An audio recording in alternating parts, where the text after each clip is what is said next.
Permasalahan kesehatan di Indonesia masih menjadi perhatian hingga kini. Mulai dari stunting, angka kematian ibu dan bayi, angka kematian akibat penyakit menular, hingga ketersediaan fasilitas kesehatan yang belum merata. Cita Sehat Foundation sebagai NGO yang memfokuskan diri pada aktivitas pemberdayaan kesehatan masyarakat di seluruh Indonesia, hadir untuk memberikan solusi akan permasalahan kesehatan. Visi kami mewujudkan masyarakat Indonesia yang sehat secara paripurna, sehingga mampu untuk produktif dan bermanfaat bagi seluruh dunia. Untuk mewujudkannya, kami berkolaborasi bersama mitra yang terdiri dari mitra korporat berbagi bisnis, pemerintah, komunitas, dan akademisi. Dan hingga saat ini sudah ada 36 mitra yang berkolaborasi untuk bersama sehatkan Indonesia. Kami Assalamualaikum dari warahmatullahi hulu ke wabarakatuh, hilir sobat dalam sehat menerapkan semuanya. program pemberdayaan kesehatan Sambil masyarakat. menunggu yang lain join di Zoom kita hari ini, kita mulai nanti di 13.25. Ingatkan kepada teman-teman untuk di-unmute ya mikrofonnya. Terima kasih sambil nunggu teman-teman yang lain join. Terima kasih. Dimulai dari perencana program, yaitu social mapping dan peta program.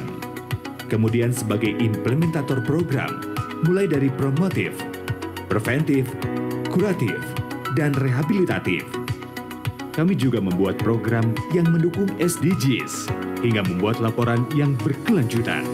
Kami pun mengajak mitra corporate untuk bersinergi lewat program ambulans, mobil klinik, klinik Pratama, dan program yang mendukung pembangunan berkelanjutan. Mari berkolaborasi bersama kami. Bersama Cita Sehat, bersama Sehatkan Indonesia.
sangat peduli dengan pencegahan. Yuk, dukung program preventif Cita Sehat di www.citasehat.donasi/citacareprogram.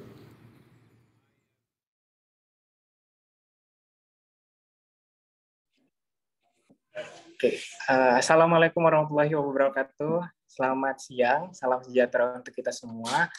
Apa kabar nih Sobat Sehat semuanya? Semoga semuanya dalam keadaan sehat walafiat, ya kan? Yang sedang menjalankan ibadah puasa hari ini semoga dilancarkan sampai berbuka dan dimudahkan ibadahnya pada hari ini. Senang sekali rasanya bisa kembali hadir bincang sehat asik. Kali ini bersama saya Dr. Hajil Puadi dari Klinik Cita Sehat Medan. Senang menyapa teman-teman semua sambil menunggu berbuka puasa, ya kan, ngabuburit di awal-awal nih, ya kan, sambil nunggu buka puasa. Nah, sekali lagi saya mau mengingatkan kepada teman-teman untuk diaktifkan kameranya. Jika tidak berhalangan untuk mengaktifkan kamera, boleh diaktifkan. Kita on cam sama-sama biar bisa dilihat nih wajah teman-teman semua. Mana tahu ada yang kenal, ya kan, jadi silaturahmi. Terus teman-teman juga yang mikrofonnya bisa di-unmute dulu, ya kan, biar acara kita juga lancar. Terus saya mau ngingetin tadi di video awal kita ada program, yaitu ada donasi untuk kesehatan pejuang lansia. Bagi teman-teman yang mau memberikan donasinya bisa langsung kunjungi di website Cita Sehat lewat citasehat.org/campaign/kesehatan pejuang lansia. Oke. Nah, tema bisik kita kali ini tuh menarik, ya kan? Karena ini di penghujung Ramadan, udah mau dekat Idul Fitri, udah mau dekat Lebaran. Temanya adalah Lebaran yes, Lebaran no. Ya kan? Nah, jadi kalau udah mau dekat Idul Fitri itu pasti identiknya kumpul keluarga, ya kan? Kalau udah kumpul keluarga pastinya makan, ya kan? Pasti ada makanan dong. Ya kan, makanannya juga biasanya sih makanan-makanan yang berat, ya kan. Nah, saya juga mengundang Sobat Sehat nih untuk share di kolom komentar kira-kira makanan apa aja sih yang sering dikonsumsi ketika Lebaran atau yang wajib lah ada nih menunya ketika Lebaran, ketika kumpul keluarga. Nanti boleh di-share di kolom komentar, kita mau lihat tuh makanannya kira-kira apa aja. Biasanya pastinya kalau makanan Lebaran tuh makanannya identik dengan yang berlemak, ya kan, yang santan atau yang manis-manis, ya kan. Nah, ini udah mulai ada nih nastar, opor daging, opor ayam, ya kan. Pastinya sih yang berlemak, yang manis, yang bersantan, yang berpotensi lah mengubah kondisi tubuh, ya kan. Biasanya buat timbangannya agak-agak miring ke kanan. Kan jarang lah ada yang nyediain makanan tuh yang salad gitu ya. Kalau untuk Lebaran tuh jarang lah. Ya kan? Nah, jadi teman-teman boleh share di Sobat Sehat semuanya boleh share di kolom komentar kira-kira makanan apa aja sih yang wajib atau yang sering dikonsumsi ketika kumpul Lebaran. Nanti kita baca sama-sama. Nah, hari ini kita bakal bincang-bincang sama narasumber kita. Narasumber kita nih narasumber yang pasti semuanya udah pada kenal juga ya. Karena merupakan influencer juga, content creator juga, ya kan, yang sering tampil di media sosial, terutama di Instagram, sering memberikan edukasi kepada kita, edukasi yang menarik, yang pastinya ilmu yang bermanfaat sekali, dikemas dengan tampilan yang lucu, jadi gampang diingat, ya. Oleh karena itu, untuk mempersingkat waktu, nanti selama 1 jam kita dengerin materi dulu dari beliau. Nanti setelah itu ada sesi tanya jawab. Kepada teman-teman yang mau bertanya boleh langsung share di kolom komentar. Atau nanti kita kasih kesempatan juga untuk teman-teman yang mau bertanya langsung, nanti boleh di raise hand. Oke. Nah, pembicara kita pada sore hari ini narasumbernya itu adalah Dr. Andika Raspati, spesialis kedokteran olahraga. Beliau merupakan dokter, seorang influencer yang sering share ya ilmu-ilmu. Boleh kita sapa dulu mungkin Dokter Andika, apa kabar Dok? Halo Dokter Haizil. Halo Dok. Iya, Assalamualaikum rekan-rekan semuanya. Waalaikumsalam warahmatullahi wabarakatuh. Gimana Dok hari ini Dok, sehat Dokter? Alhamdulillah sehat walafiat. Alhamdulillah Sudah sehat ya, Dok. masuk akhir-akhir bulan Ramadan harus Iya. jaga fisik ya supaya Jaga fisik ya, Dok. ibadahnya bisa maksimal ya, dan juga buat persiapan mudik juga kali ya. Biar Persiapan mudik, betul, Dok. lancar nih, benar. Iya. Harus sehat terus, Dok. Kalau dari dokter nih, kira-kira Dok, biasanya makanan apa sih, Dok, yang harus ada setiap Lebaran, Dok, biasanya, Dok? Aduh, ini kalau ngomongin makanan jam segini ini cobaan berat ya. Agak cobaan ya, Yang Dok. pasti itu namanya rendang itu wajib. Rendang wajib. Fardu itu pasti ada rendang. Terus Itu juga ada pasti opor ada, ya, ayam Dok. sama ketupatnya. Itu udah wajib Oke. banget ada. Belum bicara kue-kueannya. Nastar, kastengel, berbahaya, saudara-saudara, berbahaya. Banyak ya, Dok. Banyak dan nggak habis-habis. Nggak tahu kenapa ya. Nggak Ada aja habis-habis baru ya, mau Dok. habisin nanti ada kiriman hampers lagi dari orang. Sampai habisin itu. Kalau bukan. Soalnya kalau Lebaran tuh katanya 1 bulan dia, Dok, sampai habis Syawal ya kan, Dok? Betul banget. Jadi iya, habis Syawal selesai baru Lebaran selesai. Kadang malah kebiasaan makannya masih ke bawah terus tuh sampai bulan. Masih ke bawah terus. Iya. Makanya hari ini kita mau bahas ya, Dok, tipsnya ya, Ya. Dok, gimana caranya kita tetap bisa Lebaran dengan nikmat, dengan asik, ya kan, bisa konsumsi makanan yang ya secukupnya lah harusnya ya, Dok ya, tapi tidak buat badan jadi lebaran gitu ya, Dok ya. Oke. Mungkin kita lanjut aja, Dokter, ke materi dari dokter. Ya, baik. Dipersilakan, Dokter. Siap. Saya mungkin nggak terlalu banyak ya, nah itu ya kita banyakin di ngobrol-ngobrol aja deh biar lebih asik dan nggak ngantuk. Jam-jam rawan ini, jam-jam habis zuhur ya kan, jam asar biasanya. Jam-jam tidur siang ya, Dok. Iya, enaknya buat bobo siang. Jadi saya bikin enteng aja hari ini, kita banyak yang ngobrol. Mungkin ada sedikit mukadimah lah dari saya.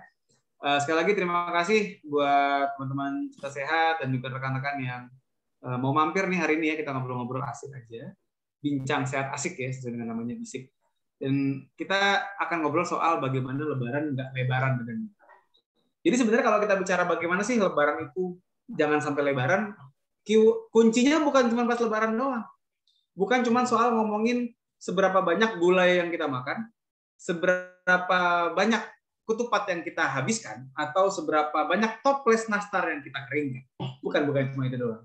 Tapi lebih ke arah bagaimana kita bersikap, bukan bersikap ya. Bagaimana kita bergerak, nah itu dia. Bagaimana kita bergerak dari bulan puasa. Karena memang sebenarnya gini, Dr. Haizil dan teman-teman semua, kalau kita bicara mau memiliki tubuh yang tidak gampang menyimpan lemak, maka kita harus bisa banyak menyimpan massa otot. Nah, masalahnya orang kalau misalnya puasa nggak ngapa-ngapain, massa ototnya kempes. Nah, makanya kenapa kita akan ngomongin dari bulan puasa dulu nih, harus ngapain. Masih ada waktu kurang lebih seminggu lagi ya. Kurang lebih lah ya, seminggu lagi. Kurang lebih kita akan berpuasa, tapi nggak ada kata terlambat untuk kita ngebahas bagaimana kita bisa tetap stay aktif di bulan puasa. Jadi ini adalah slide saya, kelihatan kan ya full screen-nya ya, Dr. Haizil ya, dan teman-teman semua. Jadi tadi sudah, ya mungkin sedikit pernah seorang ya tadi kalau kata orang sih influencer. Saya lebih senang, saya emang senang sharing di medsos kebetulan. Jadi bisa edukasi secara massal, tapi juga saya sambil tetap kerja.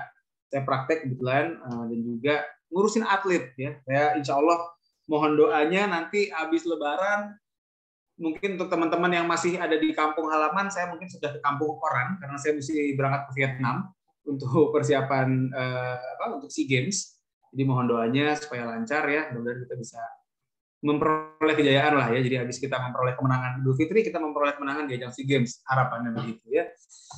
Oke, jadi mungkin tadi ngomongin soal Lebaran, jangan sampai lebaran, ya memang kita mesti aktif bulan puasa. Kenapa? Yang pertama, kita pengen tetap bugar. Jangan lupa bahwa sebulan itu nggak sebentar. 30 hari itu sudah sangat cukup untuk bikin tubuh dari keker, nggak selebay itu. Tapi dari bugar jadi nggak bugar-bugar amat gitu lah maksudnya. Karena dengan kita nggak latihan 2 minggu aja misalnya, itu tuh namanya fungsi jantung udah mulai kempes. Nggak latihan 3 minggu, ototnya nggak dikuatin, udah mulai turun otot-ototnya. Jadi ya kita sebisa mungkin tetap olahraga supaya apa yang udah kita bangun gitu ya, kebugaran yang udah kita bangun itu jangan sampai hilang.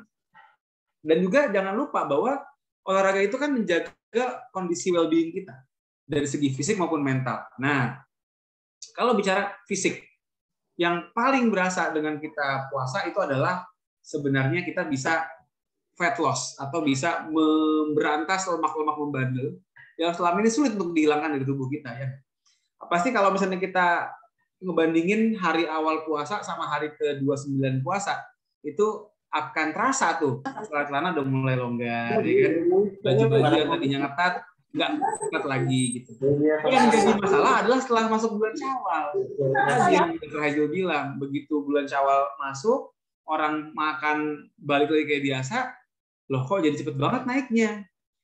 Ternyata kalau orang puasa tapi dia nggak olahraga, tapi dia kerjaan rebahan doang, nonton drakor ya kan, bisnis proposal ya kan, sekarang kan itu sama ini wedding agreement yang serialnya itu jadi bisa dibilang alasan seseorang menjadi duduk di sofa mulu gitu, duduk mulu nggak banyak gerak.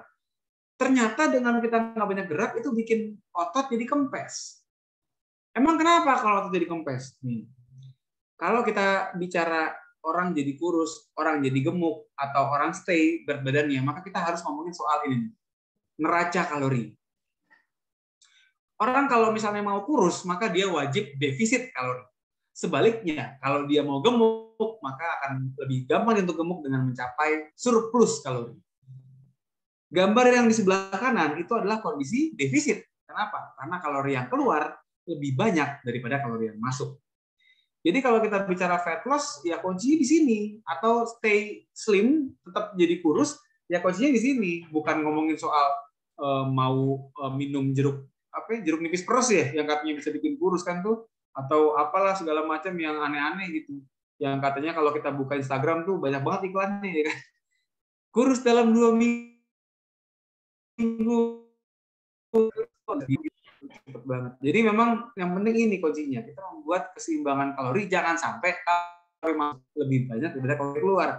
Berarti kan kuncinya di sini nih, kalori keluarnya gimana juga yang menjadi kunci. Kalau kalori keluar dikit, ya gimana mau defisit kalori, susah.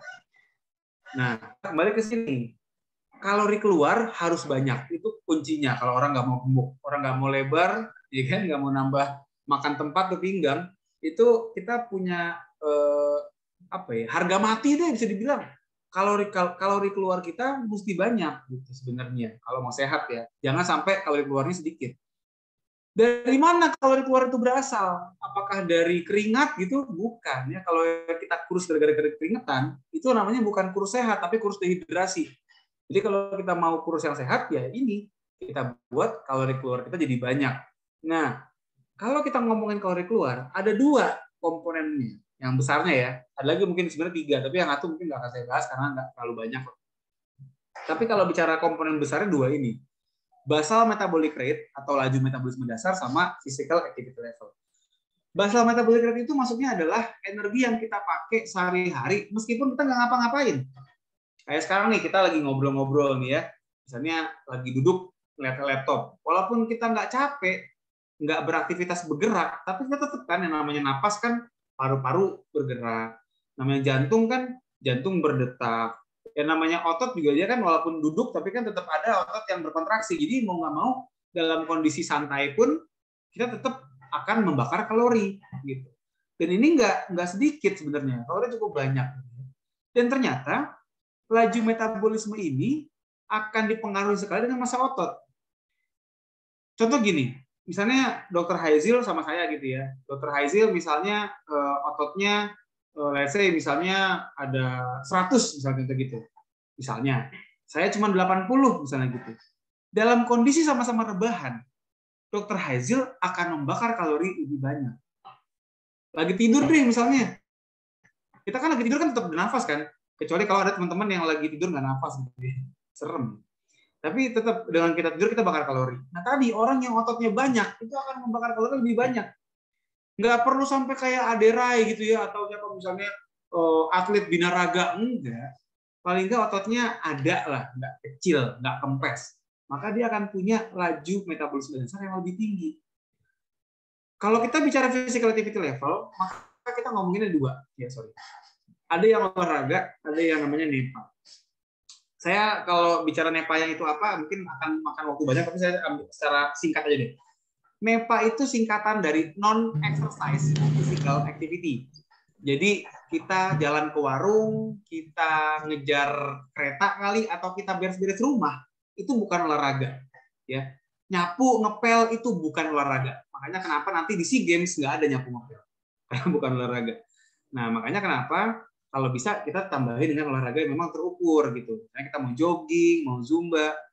Sama tadi juga dengan latihan otot. Supaya apa? Kita punya basal metabolic rate tinggi. Jadi rakus gitu loh ototnya. Nah, kalau NEPA ya tadi, kita juga meskipun olahraga jangan lantas jadi mager-mageran doang setelah olahraganya. Paginya olahraga, siang sore malamnya tetap aktif. Beres-beres rumah kek, atau misalnya kita mau ada pengajian, jalan kaki misalnya, let's say. Yang mana memang nanti ini semua akan membuat kalori keluar kita kaya gitu loh. Jadi tubuh kita akan menjadi mesin yang rakus bakar kalori. Kalau udah begitu gampang nih yang namanya kalori defisit. Kan kalau kita lihat nih cara orang bisa kalori defisit kan ada 3 macam. Ada 3 cara lah. Yang pertama, kita makan biasa aja. Kita masih ngemil mungkin. Kita masih kita masih ngemil, kita masih suka minum boba kali misalnya. Tapi mau nggak mau mesti olahraga terus. Ya capek kan ya gitu. Maksudnya ya kalau bisa jangan deh gitu, nggak enak juga. Atau kita nomor 2, kita nggak usah olahraga, tapi makannya jadi dikit banget gitu loh. Nelongso kalau saya bilang yang lihat orang lagi diet yang ketat tuh kayak pengen nyumbang gitu kayaknya, kasihan. Jadi kalau bisa tuh ya udah kita tetap jangan sampai ntar begitu lebaran nggak bisa makan rendang lagi diet tante, nggak bisa makan opor lagi ngurusin badan tante, jangan, sayang nggak bisa menikmati hidup namanya. Tapi kalau kita punya otot yang masih cukup masanya, kita masih punya masa otot yang cukup tinggi, kita makan gulai, makan opor, makan rendang, makan nastar, kastengel, putri salju, tenang, ada otot yang bakal makanin kalorinya, ada otot yang bakal bakar kalorinya. Tapi tadi kalau kita di puasa ini rebahan, ya pasti ngecil ototnya itu. Akhirnya nggak ada yang akan ngebakar kalori tadi gulai dan teman-teman. Nah, sekarang kita ngomongin, yaudah deh kalau gitu saya mau puasa, saya aktif bergerak gitu. Tapi kan sekarang energi kita ciut. Yang namanya, kalau mungkin sekarang nih udah enakan nih, kita udah mulai beradaptasi kan. Karena sekarang kita udah kadang-kadang nggak berasa udah maghrib aja. Pas awal-awal tuh, waduh, kerasa lemes banget kan, aus banget. Karena memang kita mengalami adaptasi. Kalau bicara dari segi energi, kan kita kan lemas apa enggak kan bergantung asupan energi. Itu kan ada 2, ada karbohidrat, ada fat, ada lemak. Nah, kalau kita bicara karbohidrat itu dia makin sore itu makin turun, glikogen ya terutama ya. Glikogen atau cadangan gula kita di otot makin turun. Makanya kenapa kita makin sore itu lemes ya bawaannya. Mungkin begitu ntar udah mau begitu dekat beduk, nah baru mungkin agak seger lagi ya.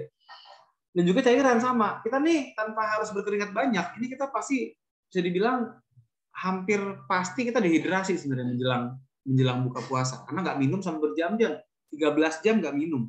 Wajar kalau dehidrasi. Apalagi kalau kerjaannya kita banyak keringetan, orang yang di lapangan, ya kan, orang pabrik, itu kan tetap puasa kalau emang dia mau puasa gitu. Ya pasti bisa haus banget pasti.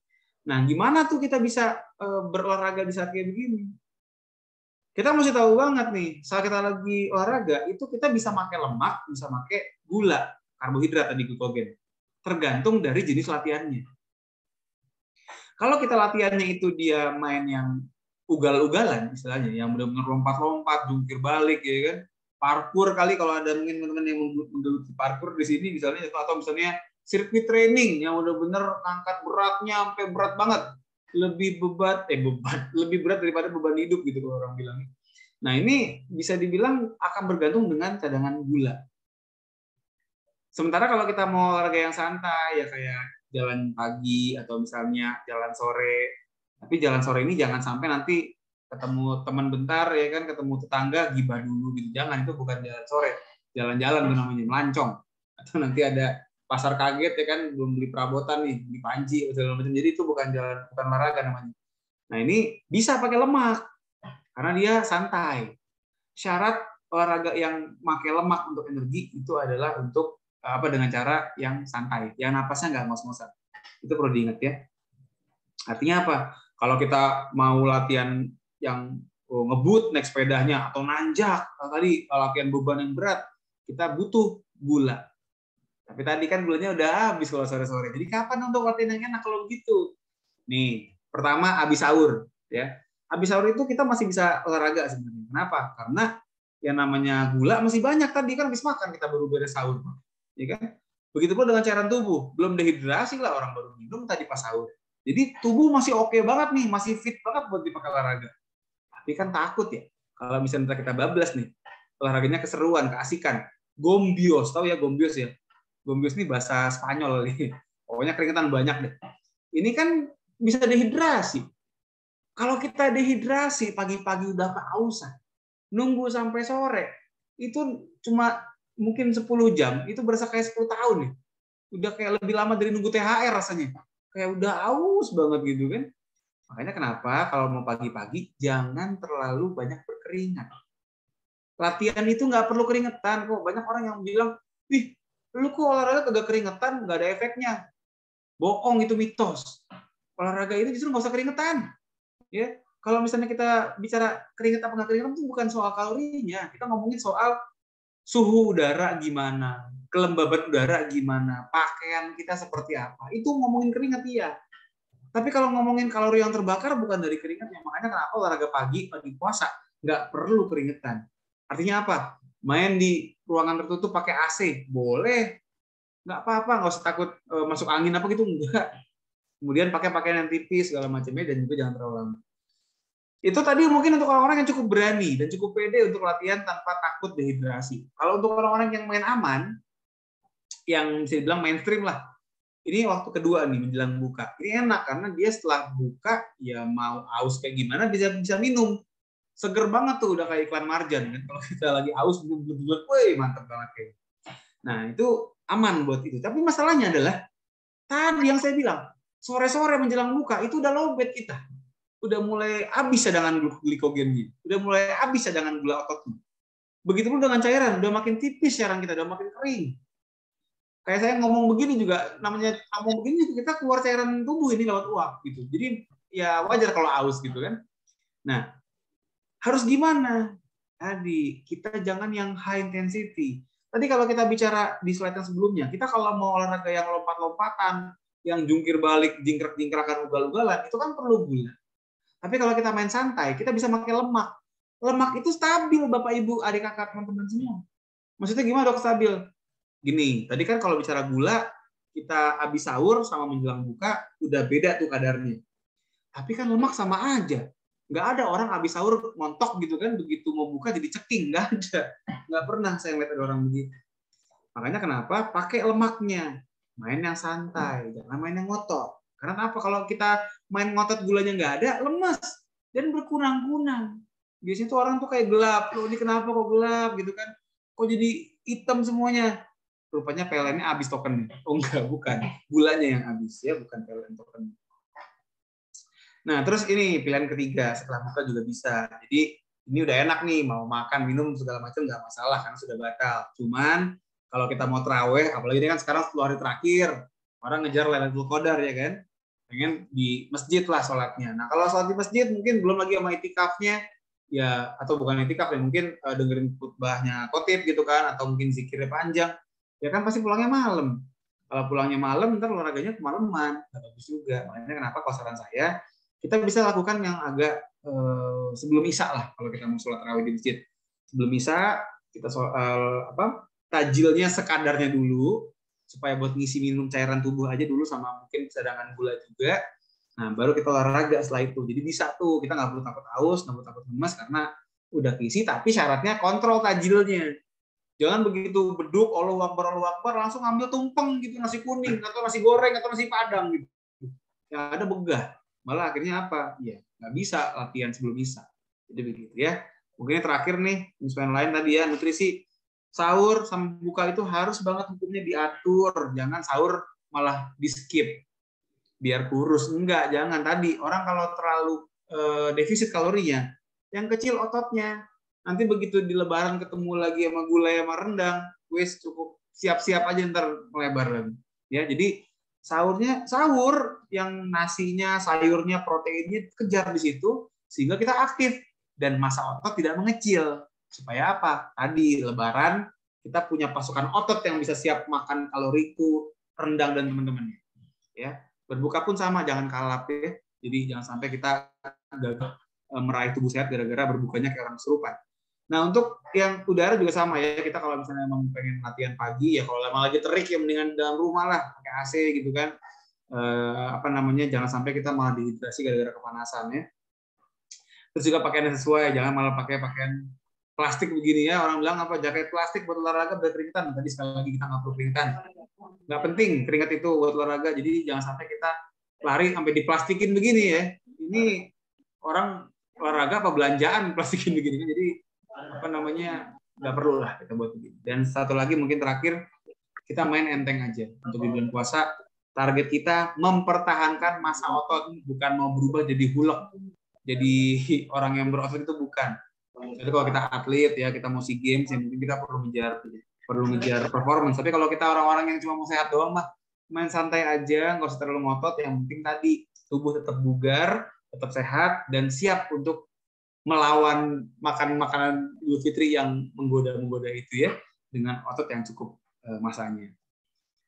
Oke, mungkin gitu aja Dr. Haizil, biar lebih kita ngobrol-ngobrol aja ya. Terima kasih. Assalamualaikum warahmatullahi wabarakatuh. Waalaikumsalam warahmatullahi wabarakatuh. Terima kasih Dok atas pemaparan materinya. Cukup membuka wawasan sekali ya Dok. Banyak yang baru-baru, yang maksudnya yang selama ini kita mikir itu penting, kayak misalnya yang harus berkeringat dan segala macam, itu ternyata bukan goals dari olahraga ya Dokter ya. Iya, betul. Intinya pokoknya selama puasa kita tetap harus bergerak biar massa ototnya juga tetap nambah, biar nanti pas Lebaran ketika kita mau konsumsi makanan yang tinggi gula dan segala macam tuh lebih aman ya Dokter ya. Jadi nggak bikin lebar ya Dok. Oke. Mungkin ini ada pertanyaan Dokter dari teman-teman. Ini dari kolom komentar dulu ya Dok, kita baca ya Dokter. Dari Rara mau nanya, adakah olahraga yang cocok untuk menaikkan berat badan bagi kita yang kurus dan sulit menaikkan berat badan? Yes. Saya tipe orang yang makan banyak tapi tidak naik-naik Dok. Ini kayaknya Mbak Rara sama kayak saya Dokter. Oh gitu? Oh iya, enak ya? Makan dari gemuk ya? Kok bisa ya? Oke. Jadi kalau kita ngomongin soal bagaimana sih olahraga yang memang diperlukan untuk orang-orang yang susah gemuk gitu, maka kita mengejar massa otot sebenarnya. Jadi gini, banyak orang yang bingung, Dok, orang mau kurus disuruh latihan otot. Ini orang mau gemuk disuruh latihan otot juga. Kok bisa sama sih gitu? Sebenarnya nanti begini, yang menjadi pembeda adalah untuk orang yang mau kurus, massa otot dibentuk untuk dibuat menjadi mesin pembakar kalori. Tadi ya, udah ingat ya tadi ya yang neraca itu, kalori keluarnya banyak karena ototnya juga banyak, maka akan lebih gampang defisit kalori, lebih gampang lemak dibakar sebagai sumber energi cadangan. Itu kalau mau yang dari gemuk jadi kurus. Tapi kalau untuk yang kurus jadi gemuk, kok otot juga Dok? Bukan antar kalori yang jadi banyak kebakar jadi nggak kurus-kurus gitu kan?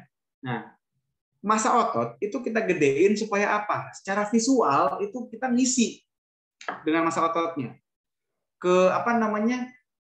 Bisa ke bentuk lah gampangnya gitu. Tubuhnya tadinya mungkin rempeng gitu ya istilah kasarnya, menjadi lebih bulky, lebih berisi dengan massa otot. Tapi ingat, massa otot ini dia adalah sekumpulan otot yang rakus sama kalori. Makanya kenapa kalorinya mesti kita penuhin.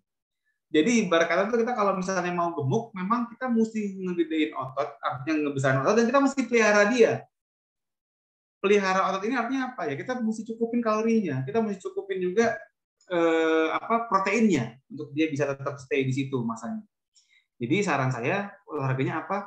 Olahraga yang membentuk otot, which is resistance training. Jadi memang kita latihan beban lah bahasa gampangnya ya. Dan nggak usah takut. Biasanya yang nanya begini sukanya perempuan apa laki-laki ya? Nggak tahu. Mungkin kadang-kadang perempuan yang badannya kecil terus pengen agak gemukan dikit ya. Bisa perempuan. Nah kalau perempuan latihan beban jangan takut, jangan khawatir. Nggak akan segampang itu jadi kayak kuli bangunan gitu badannya, enggak. Karena yang namanya laki-laki yang perempuan kan hormonnya beda ya. Kita aja nih Dr. Haizil ya sama saya nih. Mungkin bisa dibilang laki-laki yang hormon testosteronnya itu banyak, karena kita malah laki-laki, apalagi yang model brewokan kayak Dr. Haizil, biasanya hormon testosteronnya banyak tuh. Saya juga lagi brewokan juga ya, kita sama brewok juga. Nah, kita aja yang hormon testosteronnya banyak, mau ngebentuk six pack ototnya gede kayak Mas Adera itu susah setengah mati. Apalagi perempuan yang hormon pembentuk ototnya dikit. Jadi nggak usah takut ya, nggak bakal tiba-tiba gubrak jadi kayak Binaragawati enggak. Justru tadi dengan kita ngebangun massa otot, dia akan lebih berisi, tapi nggak akan bikin jadi kayak kotak-kotak six pack itu nggak lantas langsung begitu. Nah, cuman tadi begitu kita udah latihan massa otot supaya jadi nih, kita penuhin kalorinya sama proteinnya. Kalau kita mau bilang mau ngebangun rumah nih, maka yang namanya protein itu adalah semen, pasir, dan batu bata. Sementara yang namanya kalori, ya kebutuhan angka kalorinya itu adalah bisa dibilang ya bayaran buat kuli bangunannya lah, gitu. Jadi intinya kalau misalnya kita latihan nih, kita udah punya tukang bangunannya, kita udah ngelatih otot. Cuman kita nggak ada semen pasirnya gitu. Kalau nggak ada semen pasirnya ya mau ngebentuk otot dari apa? Makanya kenapa protein ini mesti dicukupkan. Dan memang kalau untuk ngebentuk massa otot kita perlu protein lebih banyak daripada yang lagi nggak pengen ngejar massa otot. Normally kita mungkin 0,6, 0,8 gitu ya sehari, 0,6 0,8 gram per kilogram berat badan per hari itu mungkin udah bisa kepenuhin lah. Atau misalnya 0,8 sampai 1 kalau buat cowok juga kan lebih banyak. Tapi kalau kita mau ngebentuk massa otot, Dr. Haizil, apalagi laki-laki, itu kita bisa lebih banyak, yaitu bisa sampai 2 gram per kilogram berat badan per hari. Jadi dihitung tuh nasi sama ayam. Kalau kita bicara ayam itu cuma ayam itu sepotong sekitar cuma 14-an lah. 12-14 gram protein satu potong. Sementara kalau Dr. Haizil beratnya misalnya 60 misalnya 60 kilo. Contoh. Kalau mau ngebentuk otot itu butuh 120 gram protein. Jadi memang sometimes dengan cuma sekedar makan biasa agak susah ngejarnya. Makanya kenapa sekarang ada yang namanya suplemen protein kan? Itu untuk ngejar itu. Karena tadi kalau kita ayam kita butuh protein misalnya 120 gram. Sekali makan ayam satu potong cuma 12 graman. Mesti makan berapa kandang itu? Banyak banget loh gitu maksudnya kan. Jadi bisa dibantu juga dengan suplemen protein. Tapi juga jangan lupa tadi kalorinya. Kita punya semen pasir tapi kita nggak punya duit buat bayar tukangnya, nggak jadi juga gitu kan. Makanya kalorinya mesti dipenuhi ya. Seringkali orang-orang yang susah gemuk itu karena ngerasa makannya udah banyak, padahal kalau dihitung masih kurang, masih defisit gitu, belum nyampe surplus. Makanya coba pelan-pelan ditingkatin lah asupan kalori, proteinnya juga sama, dan tadi latihan bebannya supaya untuk badannya. Gitu Dokter Haizil. Oke, baik Dok. Berarti memang kembali ke neraca kalori ya Dokter. Kalau kalorinya harus lebih banyak sama ototnya dibentuk biar iya, jangan sampai kita gemuk cuma gara-gara lemaknya doang Dok, nggak sehat. Iya. Oke Dokter. Mungkin teman sobat sehat nih ada yang mau langsung bertanya, mungkin boleh raise hand. Sambil menunggu mungkin kalau ada yang mau bertanya boleh langsung raise hand. Nih kita lanjut ke pertanyaan dari kolom komentar ya Dokter. Boleh. Ini pertanyaan kedua dari Janatul Ashra. Pertanyaannya, Dokter, berat untuk olahraga dalam seminggu itu bagusnya berapa kali? Dan supaya berat badan bisa ideal, itu kira-kira olahraganya seminggu itu bisa harusnya berapa kali Dokter? Karena biasanya untuk nurunin berat badan itu susah katanya Dokter. Tapi kalau naiknya cepat Dok. Kira-kira gimana Dok? Oke. Sebentar ya, sorry. Oke. Jadi tadi kalau kita ngomongin soal seberapa sering sih kita olahraga gitu ya, dan berapa lama gitu. Kita punya rekomendasi kalau mau sehat badan kita, ya itu disarankan kita aktif berolahraga dalam 1 minggu mencapai 150 menit. Jadi akumulasinya 150 menit seminggu. Jadi kalau kita misalnya olahraganya itu 5 kali seminggu, maka kita punya beban cicilan itu 30 menit. Kalau kita 3 kali seminggu, berarti kita punya beban cicilan 50 menit. Pokoknya gimana caranya lah, dihitung dalam 1 minggu, dikaliin, ditambah-tambahin, mencapai angka 150. Terus kalau kita bicaranya latihan, itu tadi sebenarnya gini, itu kan judulnya adalah latihan intensitas sedang. yang dimana kita bisa hitung dari denyut nadi. Artinya kalau kita mau matok nih, oke, hari ini saya dapat 30 menit, lusa 30, besok 30, dikali 5 sehari, 150. Maka olahraga yang paling enak untuk bisa menghitung si angka 30 menit tadi sebenarnya dengan kardio. Karena kalau kita bicaranya latihan beban, maka biasanya tuh kita nggak terlalu matok kardio, nggak terlalu matok jantung maksudnya. Kita lebih fokus sama teknik angkat, berapa berat angkatannya gitu kan. Tapi kalau kita mau bicara untuk yang tadi angka 150, kalau saya pribadi saya akan penuhi itu dari kardio dulu. Gitu. Nah, tapi tadi kita ngomongin soal kita pengen mau gemuk jadi kurus atau balik, mau kurus jadi gemuk segala macam, dan juga sebaliknya. Itu kan perlu kita menjaga massa otot atau bahkan meningkatkan kalau diperlukan kan. Nah, itu kita latihan juga di luaran tadi angka itu dengan 2 kali seminggu paling enggak latihan otot. Ya, jadi untuk supaya otot kita juga kuat, jangan cuma jantungnya doang yang sehat. Nah, tadi kalau ngomong soal tadi apa sorry Dokter Haizil, ada lagi yang pertanyaan takut kurus ya gimana? Ya kalau untuk ini idealnya berapa kali seminggu dokter untuk menurunkan berat badan olahraga yang bagus? Oke. Untuk kita jadi kalau kita bicara kita mau nyampe target minimal tadi 110 menit seminggu 3-5 kali. Untuk bisa menurunkan dengan lebih signifikan, itu bahkan dianjurkan kita mencapai 200 hingga 300 menit dalam seminggu. Artinya bisa double nih jatahnya. Ya wajar lah, namanya juga kita pengen punya target lebih dari sekian. Jadi kan angka 150 kan mau itu kurus, mau itu gemuk, sebenarnya sama. Harapannya segitu. Kalau gemuk ya wajar, kalau agak ekstra kan, nah itu disarankan memang 300 ya. 200 sampai 300 menit per minggu. Mungkin ini dipikir, aduh, ini Dok kayaknya nyiksa banget ya gitu. Kayaknya berat banget ini. Berarti artinya kalau saya 5 kali seminggu perlu sejam dong. Setiap hari 1 jam. Aduh, kayaknya saya boro-boro saya jalan ke warung aja ngos-ngosan misalnya gitu. Ya memang misalnya nggak terlatih gitu, yang benar-benar sedenter. Nggak apa-apa. Kita start dari yang easy dulu aja.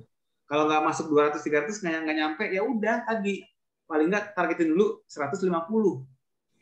3 kali seminggu. Ya kalau aku nggak kuat 50 menit, ya udah nggak apa-apa, 20 menit nggak apa-apa deh. Tuh, kalau 3 kali 20 baru 60 dong Dok, belum nyampe 150. Ya nggak apa-apa, pelan-pelan ditingkatin. Dari 3 kali 20 jadi 3 kali 30 nanti minggu depannya. Atau misalnya minggu ini 3 kali 20, minggu depan 3 kali 25 deh. Karena kan tubuh kita pasti beradaptasi dong. Awalnya mungkin nggak kuat, jadi bisa kuat. Nanti 3 kali 25 jadi 4 kali deh. 4 kali 25 misalnya contoh. Udah 100 tuh. Tinggal kurang gocap, ya kan? Kurang 50 lagi gitu istilahnya. Jadi pelan-pelan ditingkatin. Nanti kalau udah mencapai 150 supaya makin yahut, bikin tadi 200 sampai 300. Jadi begini sih Dok, ini gini. Orang kalau mau kurus memang kita makin banyak gerak gitu ya. Pasti akan lebih cepat kurus karena kan kalori lebih banyak dibakar. Tapi juga jangan lupa satu, jangan sampai terlalu mendadak. Orang kalau gemuk seringnya nggak terlatih badannya. Jadi kalau dikasih olahraga yang mendadak berat, kapok yang ada. Dan yang kedua juga mesti diingat bahwa ingat neraca kalori. Kalau kita latihan setiap hari sejam, kita ambil 300 menit per minggu, udah mentok itu mantep banget. Tapi kita makannya masih jorok istilahnya, masih sembarangan, kita makan masih nggak dijaga, ya susah. Latihan dari tiap hari, Senin sampai Jumat, 60 menit, jam 7 sampai jam 8. Jam 8-nya mampir ke warung Padang, pesen 2 porsi rendang. Ya sama juga, susah bosku. Jadi memang yang namanya olahraga itu kalau kita nggak jaga makan, nggak bakal kebantu.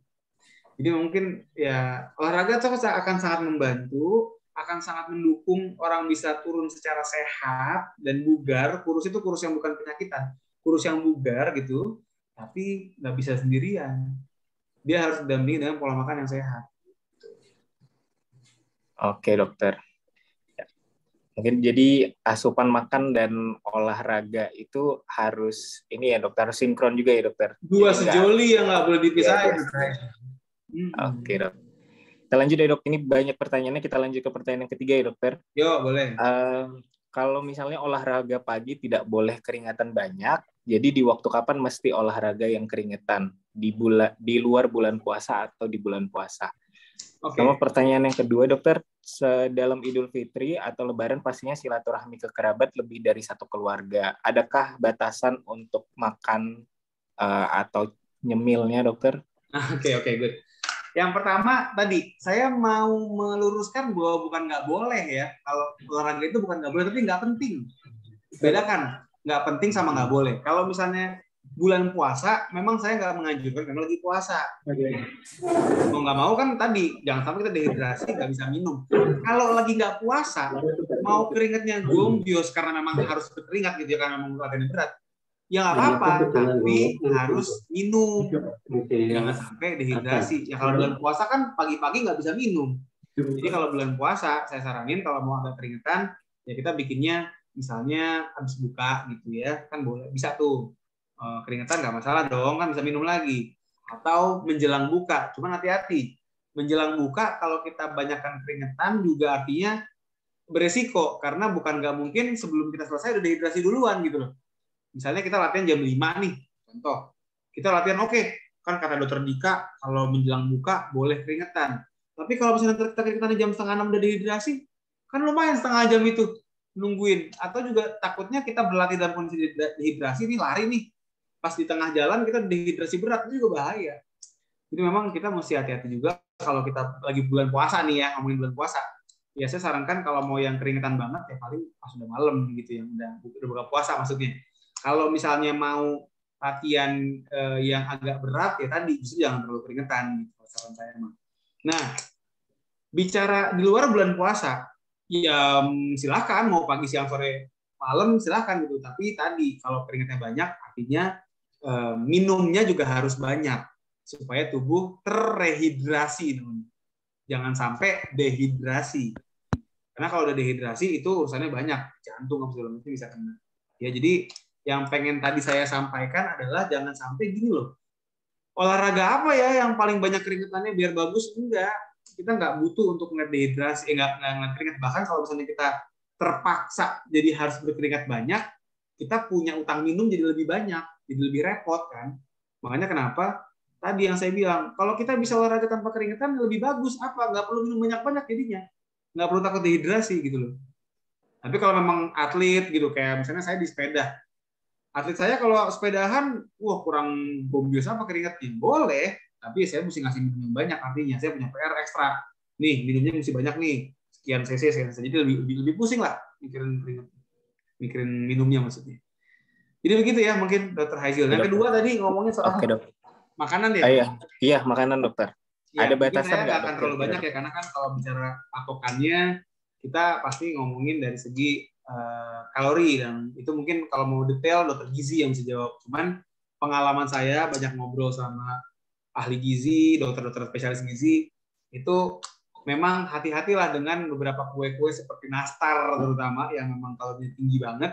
Dikatakan kalau kemarin ngobrol tuh satu porsi kita makan tuh cukup 3 butir nastar. Ya. 3 butir ya, bukan 3 toples ya. Kita kadang 3 toples habis sendiri. Jadi mesti memang kita hati-hati lah, karena 3 nastar itu kurang lebih kalorinya bisa melebihi sepiring nasi. Jadi ini mesti hati-hati. Bisa dibayangkan ya, wah kita makan nastar nih, berarti ntar kita makan nggak usah pakai nasi lagi kali ya. Iya, mungkin jadi begitu. Tapi kan beda dong glycemic index-nya ya. Nilai nutrisinya beda lah, value-nya. Cuma mungkin saya sarankan begini. Bulan puasa, hari Lebaran itu jarang ada sayur. Tapi bukan berarti nggak ada. Sebenarnya ada aja yang ada. Kalau kayak contoh sini apa nih? Pecel. Gitu kan suka ada juga tuh ya bulan puasa hari Lebarannya. Itu kan ada ubinya tuh, ada apa namanya?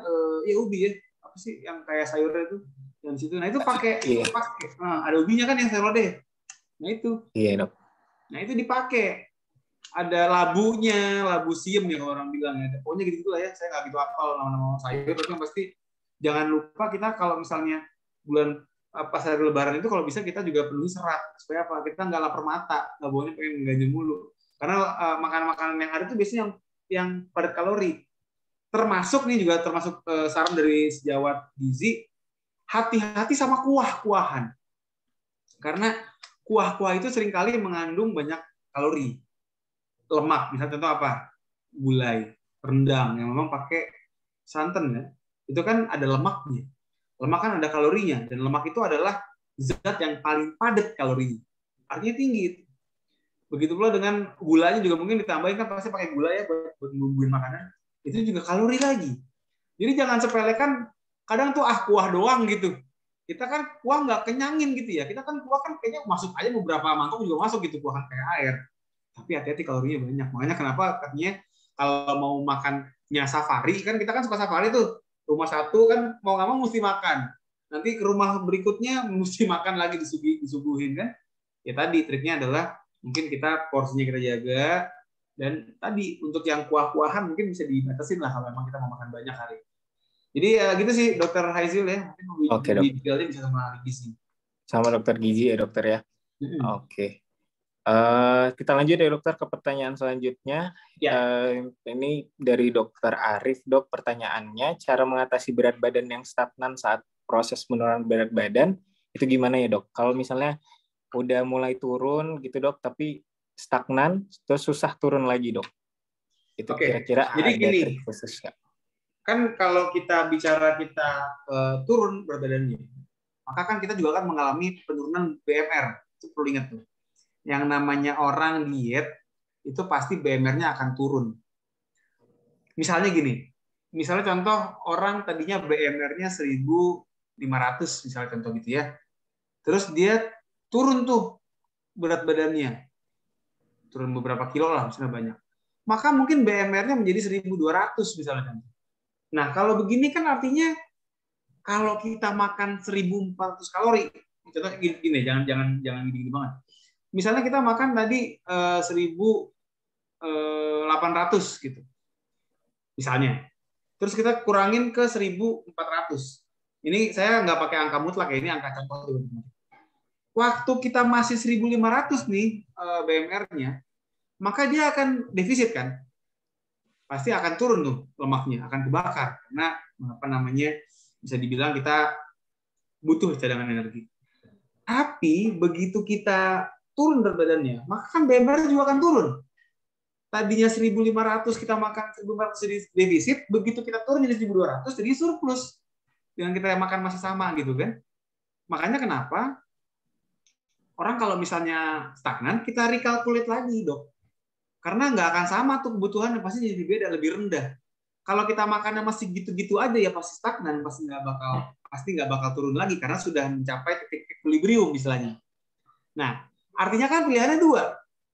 Antara di titik yang sama, oke, aku pakai angka lagi. Misalnya tadi kan kita bicara kalorinya, oke lah, kita jangan ngomongin BMR doang. Kita ngomongin sama physical activity juga. Misalnya seorang 1.800 dalam sehari. Dia makan 1.600. Nah, begitu dia kurus, kalorinya tuh bakal turun tuh BMR-nya. Jadi tadinya 1.800 menjadi mungkin 1.600. Dengan 1.600 dia makan dan 1.600 dia bakar, kan impas tuh. Iya kan? Nah, berarti kan artinya kita perlu antara si makannya ini kita kurangin lagi jadi 1.400 kali misalnya, atau si 1.500-nya dinaikin lagi gitu loh. Dinaikin lagi menjadi 1.800 lagi misalnya, atau 2.000 misalnya. Supaya defisit lagi gitu kan. Ada dua pilihan ini, kalau saya sih sebagai saya dokter olahraga, saya lebih prefer udah makan jangan dikurangin lagi. Nanti tidak menikmati hidup. Tapi tadi kalorinya yang kita naikin lagi. Tapi bukan menjadi gendut lagi, bukan. Tapi dengan cara kita perbanyak gerak kita. Kita berbanyak latihan fisik kita. Supaya apa? Tadinya 1.600 ini adalah suatu hal yang sifatnya impas, nggak defisit. Dengan kita naikin kalori kita dengan bergerak banyak, jadi defisit lagi. Jadilah ntar fat loss lagi, ngebakar lagi. Jadi mungkin begitu dok, kita mesti nge-calculate lagi. Karena memang tadi, orang menjadi kurus, pasti kalori output-nya, kalori keluarnya jadi berkurang. Ayo, jangan mau berkurang, naikin lagi. Benar. Berarti balik lagi ke neraca kalorinya ya dok? Balik lagi ke neraca kalorinya. Diperhatikan ya kan dok, kalau misalnya berat badan udah turun, maka perlu dihitung ulang lagi. Iya, dihitung ulang lagi, benar. Oke. Ini kita lanjut dokter. Pertanyaan selanjutnya. Kalau di bulan Ramadan hampir jarang olahraga, bahkan minim masa otot. Nah, lalu antisipasinya di Lebaran gimana dokter? Kalau misalnya udah terlanjur nih dok, karena kan udah di akhir. Ya terpaksa, makannya mesti dijaga banget berarti. Karena kan nggak mungkin menaikkan masa otot dalam semalam, nggak bisa. Kita 4 minggu nggak ngapa-ngapain, itu buat ngebayarnya bisa sampai 6-8 minggu itu. Nggak sebentar. Makanya kan sayang ya. Makanya kenapa saya sangat menganjurkan jangan sampai nggak aktif deh, karena Satu, pertama tadi untuk mengembalikan ke state yang sebelumnya itu nggak sebentar waktu yang diperlukan. Yang kedua, mau kita mulai olahraga lagi itu berat masalahnya. Rasanya itu berat. Beratnya gimana? Yang pertama berat dari motivasi. Karena udah terlanjur nyaman dengan kemageran, ya kan? Udah terlanjur nyaman dengan rebah-rebahan, goyer-goyeran, jadi akhirnya mau start lagi susah. Yang kedua, dengan 4 minggu kita nggak ngapa-ngapain, itu body capacity atau fitness level kita itu turun. Yang tadinya kita bisa mungkin ngangkat beban 20 kilo, kita 4 minggu nggak ngapa-ngapain, mungkin jadi nggak 20 kilo lagi. Akhirnya apa? Susah mau ngejar ke sana lagi, susah, berat. Makanya kenapa ya sambil kita dengan sabar dan sambil bertaubat begitu ya, kita akhirnya mengembalikan kebugaran otot-otot kita ya menjadi seperti sebelum kita puasa.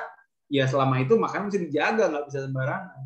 Jadi emang ya meskipun ntar juga begitu udah selesai tetap jaga juga ya, tapi paling nggak begitu kita tahu oke nih otot gua kempes, artinya gua akan sekarang lebih gampang untuk nimbun lemak, maka begitu ketemu Bulai dan kawan-kawan agak ngerem dikit lah gitu, mau nggak mau. Gitu dok. Oke. Berarti untuk yang terlanjur tidak banyak bergerak selama puasa, maka disarankan untuk dihindari terlalu banyak makan ya dokter ya? Iya, pastinya begitu dong. Oke. Iya dok. Kita lanjut ya dok. Ada 2 pertanyaan lagi dokter. Ya, ini dari pertanyaan dari Fawas. Dok, buka secukupnya itu seperti apa ya? Kan kenyang setiap orang itu relatif. Ada yang cukup setelah makan, ada yang cukup cuman minum doang. Kira-kira seperti apa buka yang cukup itu dokter? Oke, jadi memang kalau ini sekali lagi ya, ini mungkin akan lebih tepat, akan lebih precise dijawab oleh dokter gizi misalnya. Nah ini kalau misalnya kita bicara dari segi bagaimana sih bisa buka dengan yang sehat, sebenarnya memang kalau kita bilang berbukalah dengan yang manis gitu ya, itu kita sebenarnya manisnya bukan manis yang kita benar-benar mesti pakai sirup sama kental manis, itu enggak. Tapi kita butuh yang manis untuk menggantikan cairan tubuh. Masalahnya seringkali orang-orang itu memilih makanan dengan atau minuman dengan glycemic index yang rendah, tapi tinggi kalorinya. Maksudnya apa dok? Jadi lebih suka makan yang karbo-karbo simple, yang nggak bikin kenyang, tapi naikin gula darah cepet banget. Jadi ini yang mungkin mesti hati-hati ya. Kalau kita mau misalnya buka, ya mungkin manisnya bukan harus manis yang benar-benar manis banget sampai gulanya numpuk, enggak. Kayak kurma, buah, itu kan sebenarnya adalah makanan yang mengandung kalori, cukup manis untuk dimakan, tapi nggak bikin gula langsung spike naik ke atas gitu loh. Nggak bikin langsung kalorinya naik semua, masuk semua, dan ntar akhirnya cepat lapar lagi. Itu yang suka jadi masalah. Jadi mungkin saran saya kalau boleh nih, misalkan begitu duduk kita minum dulu. Minum kalau boleh banget, meskipun saya yakin ini jarang yang biasanya orang kan langsung ketemu teh, ketemu es buah gitu kan. Coba deh bukanya pakai air minum putih dulu. Sama kurma tadi kan manisnya di kurma ada kan. Kan juga ada sunahnya, hadisnya kan juga ada dengan air dan segelas air dan kurma gitu kan. Nah, nanti dengan kita minum air itu bisa bantu kenyangin sebenarnya. Karena kadang tuh lapar kita itu nggak harus semata-mata masuk nasi, gubrak itu enggak. Karena dengan kita memenuhi dengan cairan, dengan air putih, dengan yang nggak berkalori, itu dia juga tubuh bisa ngerasa kayak, oke, gue udah keisi lambung gue nih. Nanti hormon yang men-trigger lapar tuh bisa dipres, bisa diturunin. Dan kita makan kurma tadi kan juga udah keisi tuh, kalorinya kita udah keisi lagi gue darahnya. Jadi jangan kalap lah intinya, dan juga jangan terlalu manis-manis amat. Karena ntar kenyangnya nggak kenyang-kenyang banget, tapi kalorinya udah naik duluan gitu gulanya. Gitu mungkin dok. Oke dokter, pokoknya nggak sampai jadi yang sugar rush ya dokter, yang iya jangan sampai yang sugar, jangan sampai sugar spike. Oke. Ini dokter ada pertanyaan, izin bertanya dokter, olahraga apa yang cocok buat wanita umur 50-an ya dok? Oke. Jadi memang umur 50 tahun itu kan apalagi perempuan kita bisa bilang ada resiko tersendiri. Pertama, saya mesti ngeliat ini 50 tahunnya bentuknya badannya obes apa enggak. Kemudian tulangnya gimana, karena seringkali orang menopause apalagi kurus itu dia mulai ada pengeroposan tulang tuh, itu kan tergantung, nggak semua orang gitu, tapi at risk beresiko. Terus juga belum bicara dari segi faktor risiko untuk tensi jantung ya, karena kan perempuan kalau udah menopause itu cenderung punya resiko kardiovaskular bahkan lebih tinggi daripada laki-laki. Ini mesti hati-hati. Nah jadi kita mesti ngeliat dulu nih kondisi seperti apa. Tapi secara general memang kita anjurkan satu, kita pilih olahraga yang tidak terlalu high intensity. Artinya apa? Jangan yang terlalu banyak ngebut-ngebutan. Kalau misalnya kita bicara nggak pakai sepeda, jangan yang terlalu kencang larinya gitu. Karena apa? Tadi ingat perempuan 50 tahun takutnya ada something di jantungnya atau di pembuluh darahnya. Makanya kenapa sebenarnya bagus banget kalau kita udah 50 itu sering-sering check up gitu kan, sering ngecek jantung, melihat tensi segala macam. Itu akan lebih aman. Nah, kalau misalnya jantung aman, tensi aman, tadi tetap saya sarankan kalau emang belum pernah olahraga, jalan pagi aja dulu, atau sepedahan santai, atau berenang juga boleh, atau senam-senam di komplek tuh yang nggak terlalu upbeat banget, yang nggak terlalu lompat-lompatan, itu juga boleh. Ya. Yang kedua adalah selain kita bicara tadi nggak terlalu high intensity, artinya jantungnya nggak terlalu jedak-jeduk.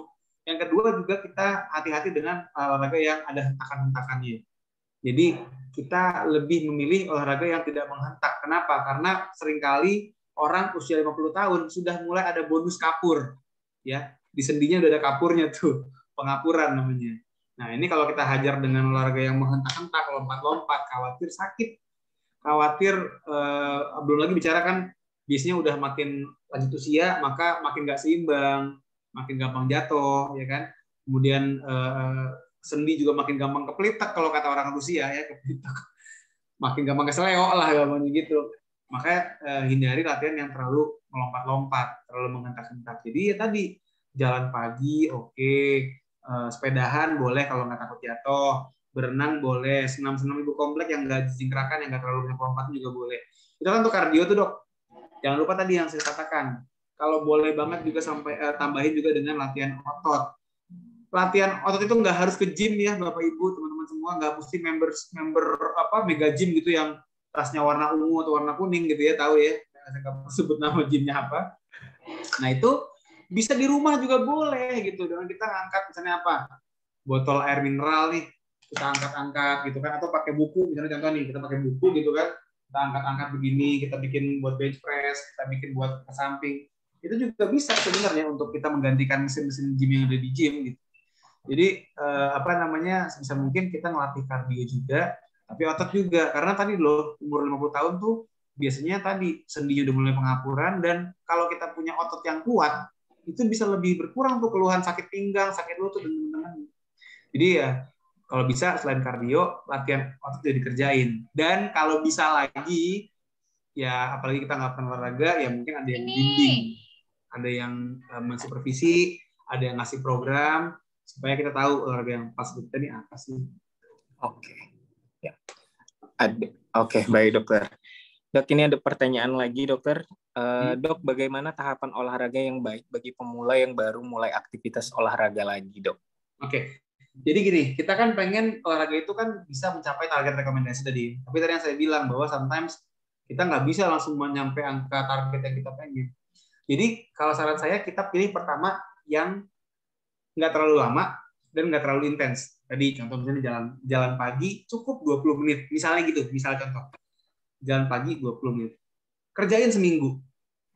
Seminggu ini kita rasa-rasain. Oke, misalnya 3 atau 4 kali seminggu ya. Habis latihan, pas lagi jalan itu ada nggak sakit-sakit di kaki? Ada nggak rasa debar-debar di dada yang nggak nyaman? Atau rasa sesak nafas yang bikin nggak enak? Kalau nggak ada, berarti ya udah, lihat lagi 24 jam ke depan. Kadang-kadang yang namanya latihan yang terlalu berat itu efeknya muncul dalam 24 jam setelah beres.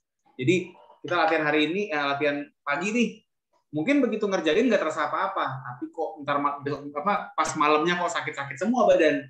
Nah mungkin ini adalah bisa dibilang ya kita kena DOMS, karena mungkin terlalu agak berlebihan gitu olahraganya.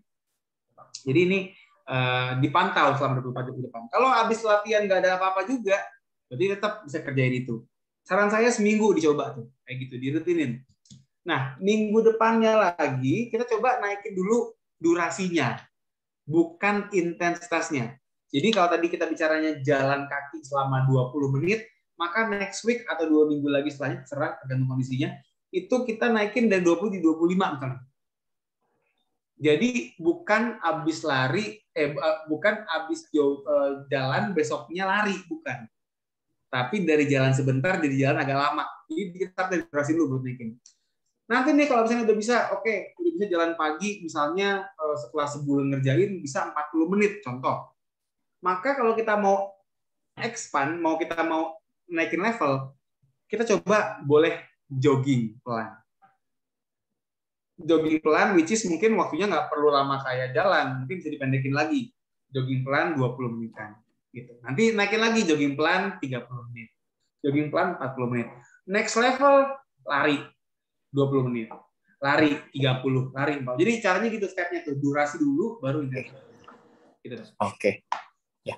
Berarti memang harus durasinya dulu, terus baru intensitas olahraganya ya dokter dinaikin. Betul. Ya, Betul. Bukan yang kalau misalnya baru tuh kadang-kadang kan terlalu bersemangat tuh langsung yang berat gitu.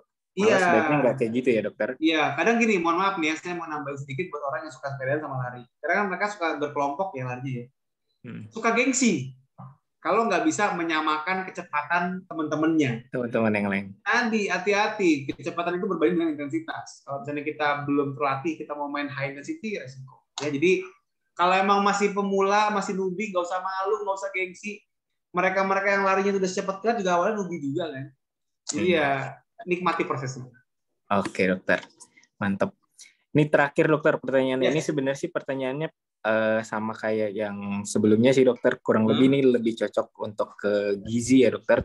Apa tuh? Pertanyaannya, untuk menu nasi Padang rendang, mengapa identik dengan makanan yang tidak sehat? Adakah kandungan yang tidak sehat di menunya tersebut dokter? Ya, jadi gini, ini saya baru banget ngebahas kemarin kan saya bilang di host di TVRI ya. Jadi alhamdulillah setelah saya nge-host di TVRI itu saya banyak tukar-tukar ilmu sama ahli gizi segala macam, dan memang rendang itu yang dianggap kurang sehat adalah proses masaknya. Jadi kan rendang itu kan dia pakai santan. Santan itu lemaknya sehat sebenarnya. Kalau kita ngeliat santan itu nggak ada kolesterol sama sekali. Dia nggak ada kolesterol sama sekali, dan bahkan dikatakan dengan kita makan santan itu bisa memperbaiki kadar level kolesterol kita. Intinya santan itu sehat, tapi jangan dipanaskan terlalu lama. Begitu dipanaskan terlalu lama, maka lemak-lemak yang tadinya nggak jenuh, itu berubah jadi lemak jenuh. Berubah jadi lemak yang nggak sehat lah, gampangnya gitu. Tadinya menyehatkan jadi tidak menyehatkan. Sementara rendang, pernah ngelihat orang masak rendang nggak? Itu yang namanya masak rendang, itu lamanya bukan main. Karena apa? Dia benar-benar nunggu airnya nguap semua. Makanya kenapa akhirnya lemak-lemak di santan yang tadinya lemak baik, itu berubah menjadi lemak yang nggak baik. Menjadi lemak yang jenuh namanya. Nah, inilah yang membuat kenapa kita kalau makan rendang mesti hati-hati, karena kandungan lemaknya itu lemak nggak sehat banyak di situ. Jadi kalau kita mau misalnya contoh santan yang sehat ya mungkin yang nggak dipanaskan terlalu lama ya. Ya tadi mungkin kacang hijau gitu kan kadang suka tambahin santan tuh, ya kan? Itu mungkin masih oke santannya, jadi nggak masalah. Oke. Gitu. Berarti salahnya tuh di proses masaknya ya dokter ya, kurang lebih dok. Dia membuat lemak baik menjadi lemak jahat ya. Lemak baik adalah lemak jahat yang tersakiti. Balik. Lemak jahat adalah lemak baik yang tersakiti. Oke, siap dok. Dok, ini satu lagi dokter. Benarkah untuk membakar lemak lebih baik olahraga angkat beban dibanding lari? Itu kira-kira gimana dok? Nah ini ya, ini last one nih. Last one tapi pamungkas, bagus penyanyi. Jadi buat fat loss, tadi kita kembali ke slide saya, bahwa yang menurut penelitian, secara riset nih, yang paling bagus untuk fat loss adalah kombinasi antara otot dengan kardio. Karena apa? Gini, otot itu benar sebenarnya. Dengan tadi yang saya bilang, dengan kita ngebentuk otot, maka kita menciptakan mesin pembakar kalori. Kita menciptakan mesin pemangkas lemak yang sangat rakus. Kalau kita punya otot. Tapi kalau kita setelah kita punya otot dipakai rebahan doang, kan sayang. Ototnya nggak kerja maksimal, toh. Tapi kalau kita perkaya kita punya latihan dengan kardio, maka tadi otot yang udah rakus akan tambah rakus lagi karena dipakai lari, atau dipakai sepedahan, atau dipakai senam, whatever. Jadi kombinasi ini yang akan sangat menguntungkan. Kita punya mesinnya rakus dengan lemak, dan kita pergunakan mesin itu dengan optimal dengan kardio, dengan lari atau teman-teman. Jadi kombinasi sih yang paling bagus. Jadi, dan jangan lupa kardio kan juga ada efek bagus buat jantung. Kalau kita cuma latihan otot doang, jantung kita yang mati siapa? Kurang gitu. Dibandingkan dengan kita latihan kardio ya jantung. Jadi kombinasiin deh, dijamin lebih ciamik. Gitu. Oke, mantap dokter. Berarti harus dikombinasi ya dokter. Iya, sarankan begitu. Angkat beban dan lari atau Kardio. Oke. Nggak harus lari ya, mau sepedahan boleh. Kardio ya dok. Oke, mungkin cukup sekian dokter materi kita hari ini. Tanya jawabnya juga menarik sekali dokter. Banyak ilmu baru yang kita dapatkan. Sebelum kita tutup webinar kita hari ini, kita foto bersama dulu boleh ya dokter? Boleh banget dong. Diberitahukan kepada semua sobat sehat untuk mengaktifkan kameranya biar kita bisa foto bareng. Oke. Nanti bagi peserta link absensinya ada di kolom komentar ya. Jadi boleh kolom komentarnya mana? Di share di klik di kolom komentar, diisi link absensinya. Mana? Oke, kita foto ya dok. Ayo. Oke. Ayo cepet Cina, foto. Aku mau foto. Fotonya kayak apa? Ayo foto 1, ayo. 2, 3. Oke. Terima kasih dokter. Terima kasih buat dokter Andika. Semoga sukses ya dok nanti acara SEA Games-nya ya dokter. Ya amin. Mohon doanya ya. Terima kasih juga buat teman-teman yang sehat, dokter Haizil dan rekan-rekan semua. Semoga bermanfaat ya hari ini ya. Makasih dokter. Terima kasih untuk sobat sehat semuanya. Jangan lupa link absensinya diisi. Nanti untuk sertifikatnya dikirim lewat email. Mungkin cukup sekian untuk hari ini. Wabillahi taufiq wal hidayah. Wassalamualaikum warahmatullahi wabarakatuh. Terima kasih semuanya. Terima kasih semuanya rekan-rekan. Sampai lagi. Assalamualaikum. Terima kasih dok. Sama-sama dengan senang hati Pak. Mari. Mari buka bersama.